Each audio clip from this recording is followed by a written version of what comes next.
Okay, we got State of Unreal 2026. This is the same like showcase thing that they do every year to showcase what's coming in Unreal Engine, what the big overhauls are, big points of progress, and stuff like that. They usually showcase big upcoming games to get people excited. Gears of War E-Day got a bunch more gameplay showcasing high fidelity performance and graphics and all that stuff. But the little snippet that I wanted to look at specifically is a game that is coming from a team you may have heard of, you may not have heard of, but the studio is called Neon Giant. Their previous game was also like a cyberpunk-esque top-down like arcadey shooter, but they're doing a new game called No Law, and it looks absolutely insane. And I want to show it to you because it looks ridiculous. Real serious, thank you for that. I know Knight is an example of aging well, but I'm assuming Arkham Knight, but I'm replaying Arkham Origins recently and surprised by how good it still looks. Dynamic fog, detailed textures, objects with physics, not the most photoreal, but great design. Yes, it's from an era when NVIDIA was doing like actual physics sim stuff. It was like PhysX was all the rage. So they had tons of smoke simulation, paper simulation. Even Arkham City has a lot of it too. And then it was like totally abandoned. It's really sad. But let's see, No Law. Let's see what he's got to say, because this is one to keep an eye on. Here to talk about No Law, the next game from our studio. In our first game, The Ascent, our small team pushed the out-of-the-box UE4 tech to its limit to make a highly detailed, lived-in cyberpunk world. It's really pretty. It's really fun too. If you've never played The Ascent, it was, I think, on Game Pass. I'm not sure if it still is, but even if you have to buy it, it's usually on deep sale, and it's a vibe, dude. It's I know people have been like, Luke, but what vibe? You can't just say a vibe. That's the point. It's such a vibe. It's its own thing. It is its own vibe.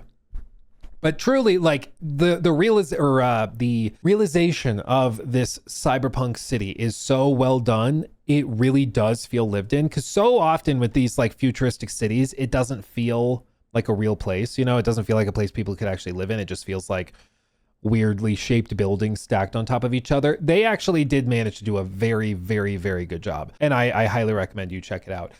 By the way, appreciate you, Indie Gamer, for the 1,000 bits. Thank you, my friend. That's super generous. Thank you. Thank you. For our new game, No Law, a high-fidelity, immersive, first-person shooter set in the unregulated city of Port Desire, we knew that our best starting point would be building a game around the core feature set of Unreal 5, because a small team like ours needs to work with the engine, not against it. And this is something that, like, this is why Unreal wants to talk to these guys and have them front and center, because this is a small team. And just looking at these screenshots, if you told me that this was the next Cyberpunk game, I'd be like, I buy it. Yeah. Like their work in the environments, their work with all of this stuff is crazy impressive. We realized early on that out of the box wouldn't be enough. We had to push beyond the defaults and build our own workflow inside UE5 to make the world we wanted. We're proud of what we did with The Ascent, and No Law is the next step in that same approach. Our constraint was specific. We didn't want the largest world, but the densest, a city that feels lived in at every scale, where every corner carries history and every surface tells a story. Port Desire is shaped by human clutter, cramped market alleys, layered graffiti, worn stickers on electrical boxes, spaces that feel touched and retouched by the people that live there. Our goal was to tell a story with every frame, from a messy apartment where characters go about their lives to the skyline of the city. This looks lived in. I'll give him that. I'll give him that. The crap on the floor, the like trash drawer that's like half open because it doesn't close right after, you know, you've owned the place for a month and a half. Dude, I feel bad. My in-laws have a trash drawer like that, and at one point the trash got too full. It was too heavy and it like bent the rails. So now the trash can, like always, is a little out like this. It's funny. Very relatable. Very relatable. Takeout still sitting on the counter. The soda's there. The pot's unwashed in the sink. All these little touches make it feel real. This is why like the super sterile environments that you sometimes see in like sci-fi, they don't feel authentic to me. Like I don't know. It just doesn't feel right. Like, I'm going to do it. Don't be mad at me. I'm going to show you. Don't be mad at me. Starfield, like everything is too clean. It's too clean. And I personally think it's because the engine can't handle more clutter. And so you end up with these environments that are always like super just flat and boring, and there's like nothing in there. But you compare like these environments and then you compare it to like the dark dunginess of something like this. It's like, yeah, this feels like people actually live here. Now you could say it's a difference between like dystopian sci-fi and what do they call the other one? Utopian sci-fi, where it's like everything is wonderful and amazing. It's like the difference between Star Wars and Star Trek, you know, like those two differences. That could be part of it too, but all I'm saying is I like this because this feels more human, more real. As a relatively small team, that ambition came with real challenges. We wanted extreme detail everywhere, but we also needed stability and performance without hand optimizing each location. For us, the answer wasn't a single system, but a shift in how we built the world.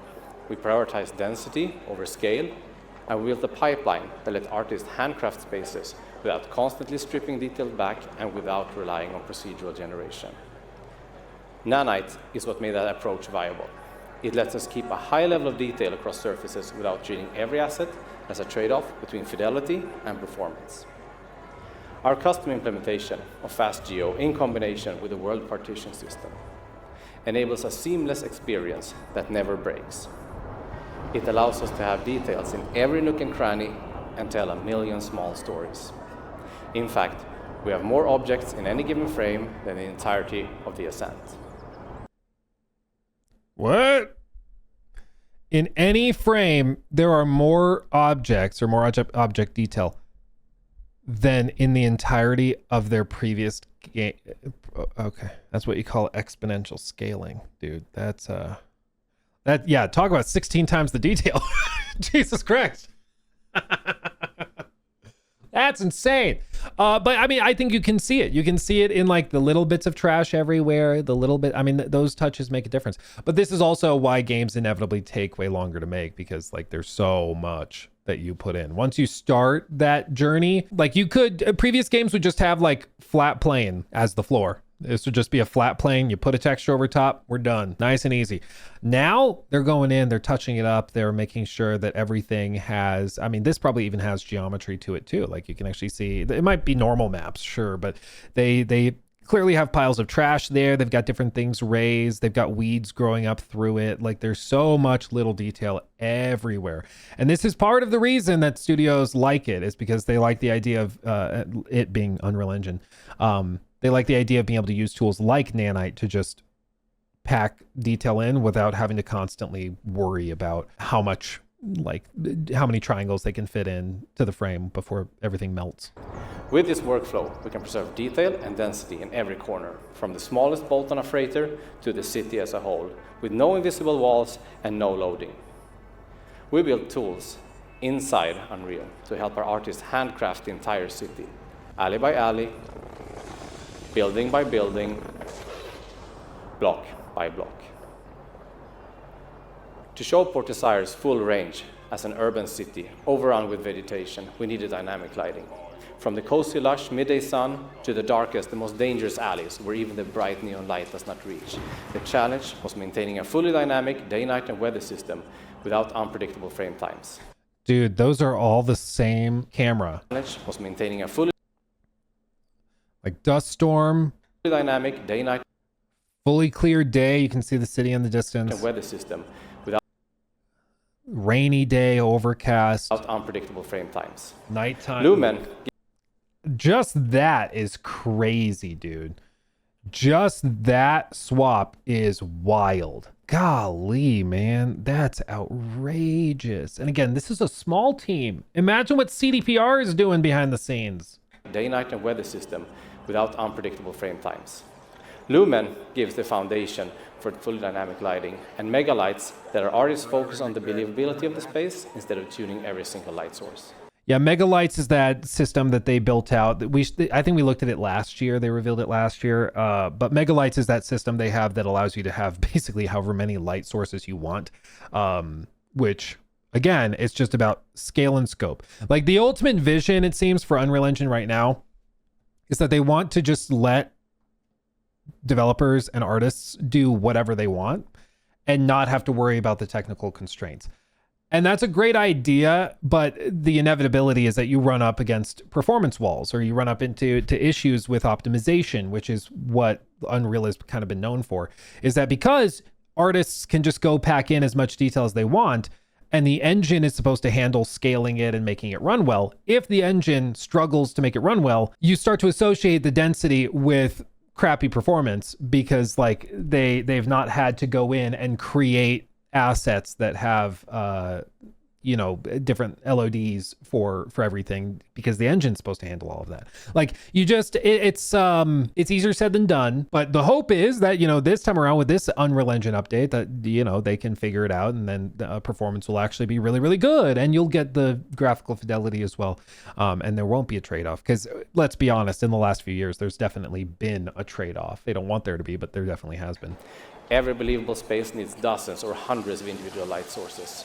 From the smallest blinking electronic warning light on a camera to the large neon signs above a marketplace.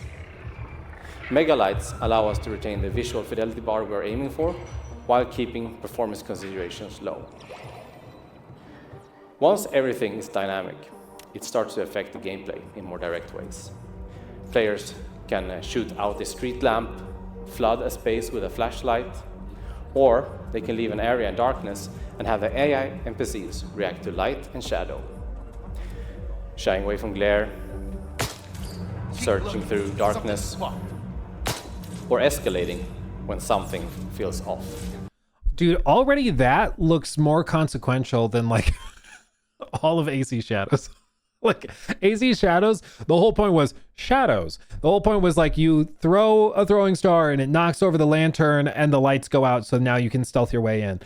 In the entirety of the God knows how many hours I put into that to finish it, like I think I used that a dozen times maybe, like, but it was always in like very specific cases where you needed to get around this guy, and so you put the light out.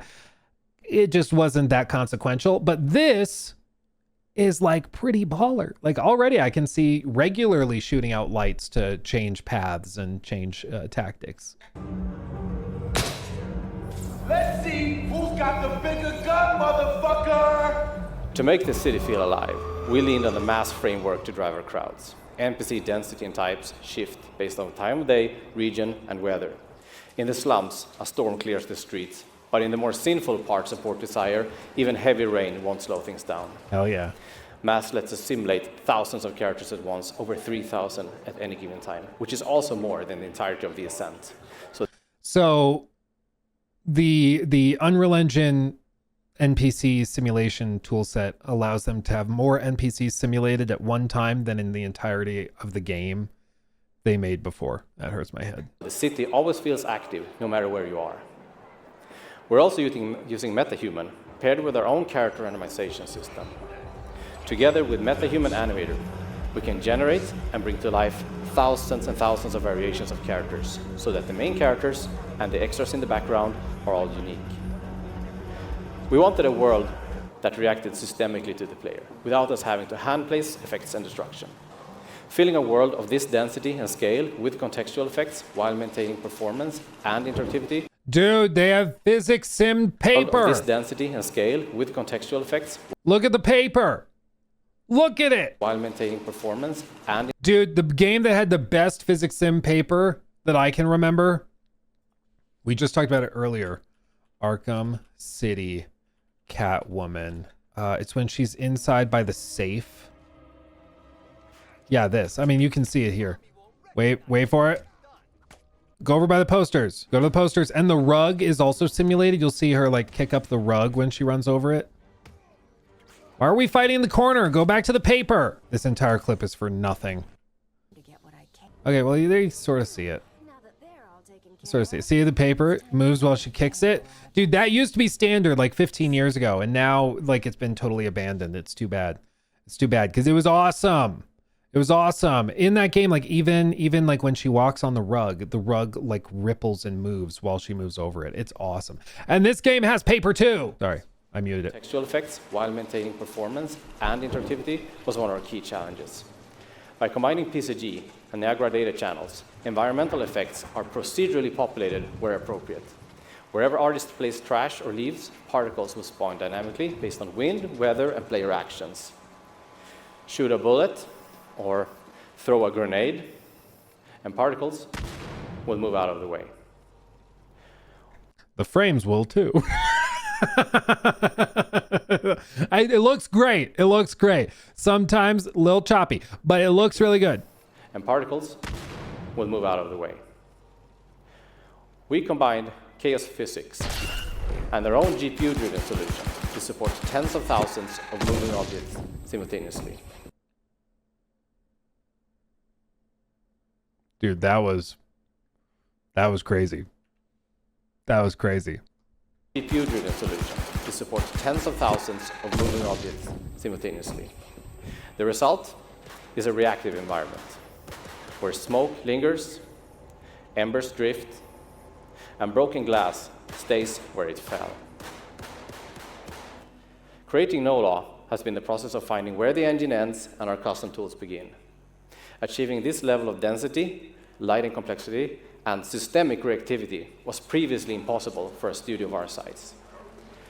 By leveraging UE5's latest tech to bypass traditional development bottlenecks, we have finally been able to build the uncompromised version of the world we wanted to create for years. We can't wait for you to experience it. Thank you. Freak. Dude, it looks very impressive. I mean, that's pretty wild. The game is called NoLaw. It is coming from Neon Giant. They previously did The Ascent. If you played that again, you absolutely should. But this is their previous game that you're seeing on screen now. And then they use these new Unreal Engine tools to build this out. It's the game that has that like Tom Selleck looking protagonist. Looks really good. But I mean, this is absolutely crazy. It looks really, really good. Really, really good. And again, he stressed so many times, this is a small studio working with Epic, of course, on these things, but this is a small team and they're achieving this level of fidelity and complexity and environments and systemic stuff and dynamic stuff. Just imagine what like a team of 400 could do. That's at least the idea. That's at least the idea. Protagonist looks goofy. Are you saying Tom Selleck looks goofy? Are you really saying that? Are you saying Tom Selleck? Because let's be real, he looks just like Tom Selleck. You're going to look this man in the eye and say that he looks goofy? Say it to his chest, that face.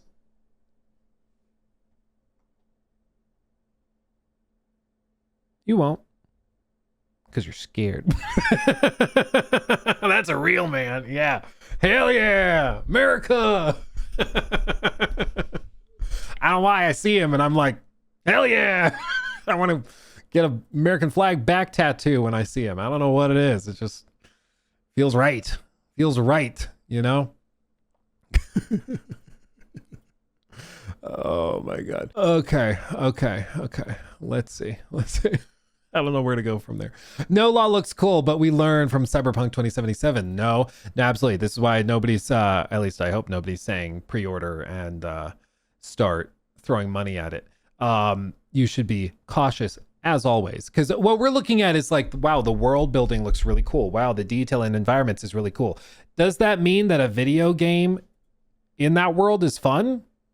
No, those are two separate questions. You can have a phenomenally well-built world that is boring to walk around, you know? The real world is very beautiful. There's a lot of detail in it. Does that mean that you walking around with nothing to do is going to keep you engaged and fun?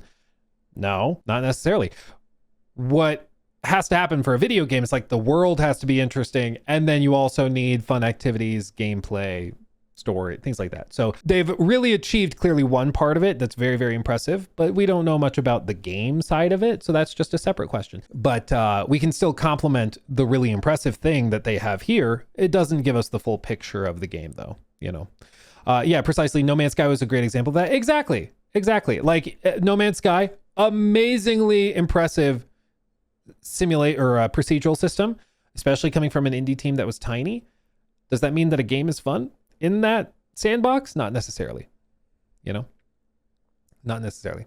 You should tell Todd Howard this. Dude, a few of those little things that he was mentioning where he's like, yeah, no load screens at all. Fully dynamic physics simulation and all these things. It's like, oh, those, I thought those were all like unique strengths of Creation Engine, and that's why they had to stay with it. But apparently they're getting all of that working in Unreal Engine. So I think the only piece left for Unreal Engine that you can point to as like a reason to stick with it is modding, and their in-game, you know, paid mods. That's like the only reason to still use it, which, let's be honest, is the reason. He took my thing.